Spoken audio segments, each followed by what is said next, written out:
Think then of the consequences to the inexperienced youth who, in purchasing and studying this material, becomes a pawn for these misfits, these homosexuals, who have a slogan that betrays the evil of the breed. Today's conquest, they say, is tomorrow's competition. See the tender age at which homosexuals prefer their conquests. Look here at the young face and bright smile which could be the hope of the world. But in the other half of the picture is revealed the seduction of the innocent. Look at this poor young lad, but when looking, think of the others who might follow his perfidious footsteps when photos like these are available at the corner news rack. And so it goes, countless poses, still pictures, slides, movies, all with the same content, and more of the same. This picture is not one typical of the physique magazines. It approaches another class of magazines dealing with transvestites, wherein the wearing of female garments is that which provides sex gratification for the participant. This picture, of course, merely confesses on the cover of the magazine the charges we have made. In this ad, the titles of the magazines and their table of contents speak more eloquently than I of the tremendous problem here presented. Sexual sadism, strange flagellation cults, erotic confessions of a sadist. What is fetishism? The pleasure of pain, the worship of the whip. Sexual problems of a masochist. How to buy a whipping. Famous transvestites. Are cross-dressers afraid of sex?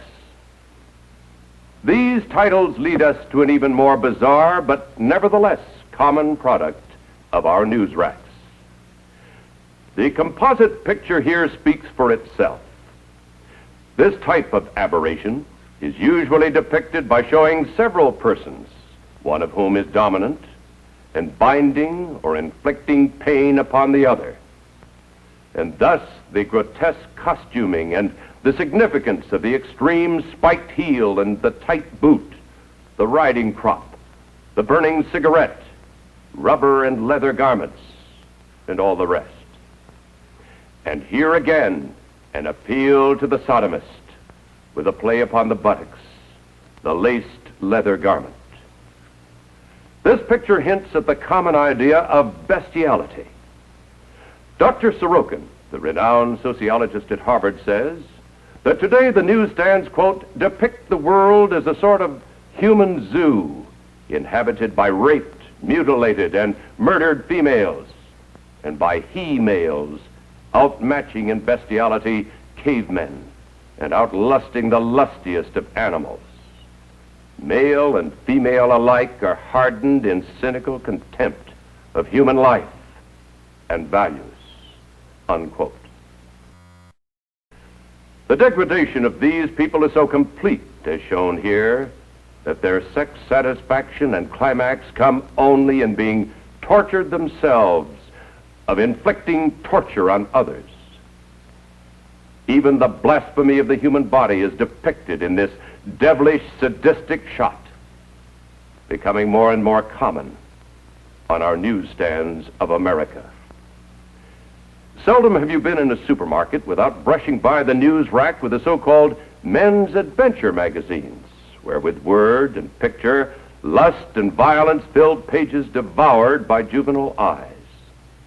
It would seem that publishers of this material deliberately print these magazines, in the parlance of the narcotic, to hook the adolescent into the knowledge of the unnatural. These publishers know well that once so exposed, the insatiable curiosity of youth will cause him to delve deeper and deeper into this grotesque material until his utter depravity is complete.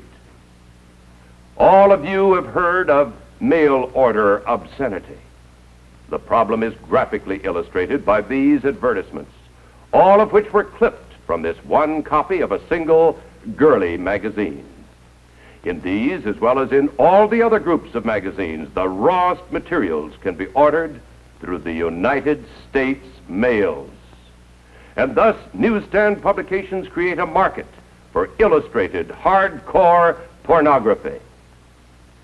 After these displays, you probably think that there couldn't be anything worse. But perhaps the most insidious single group of publications is the cheap pocketbook. In page after page of these so-called novels, sex organs, positions of intercourse, abnormal sex practices of every kind are described with intimate physical detail.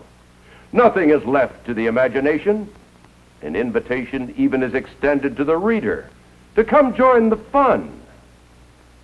Teenagers, particularly, are liable to pull down the corners of the obscene passages, the more readily to dwell on them over and over and over again. And the teenager soon gets to recognize the publishers of the worst material and seeks out their products.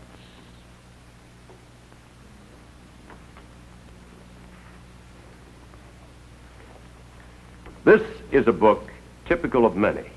It is called Sex Jungle. I would like to read you a passage from this book, not because it is particularly obscene, but because it portrays a philosophy that is aimed at our young people. This philosophy is not just in this book, but through all of this material. A 16-year-old boy, member of a gang, has just clubbed an old man in the course of a robbery, and he's thinking back over his accomplishment. Maybe he would die. That would mean I had murdered him. I smiled, trying the idea on for size. One of the things that always had cheesed me a little was that I had no kills to my credit.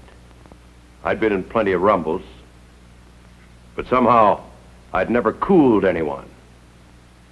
Well, maybe now I'd have my first one. I couldn't feel very proud of sculling an old man, but at least I could say that I'd scored. That was a big kick. What are we alive for except to grab all the kicks we can? Sex, that's a kick.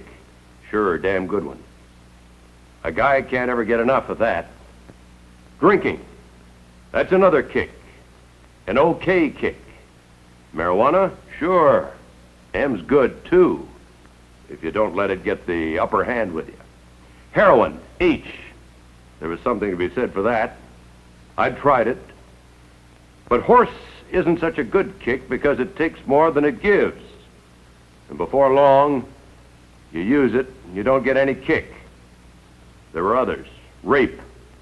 That was a kick that I'd tried a couple times. It makes you feel real big to grab a girl, rip her clothes off, and take her. The way I figure it, you get kicks from what you do to other people. If you take something from a girl that she values, you've gained something. Or at least that's the way I look at it. I'm brainier than a lot of gang guys. I spend a lot of time thinking. Maybe I should have been a professor. And the way I thought it out, taking a girl's cherry's a hell of a gratifying thing. And so is murder. That was one kick I hadn't experienced yet. Taking life, that's living big. Only I wasn't happy about doing it this long, drawn-out way. An old man slowly dying. There wasn't much kick in that. But sticking a knife into a guy, twisting upward, that must be something. End of quote.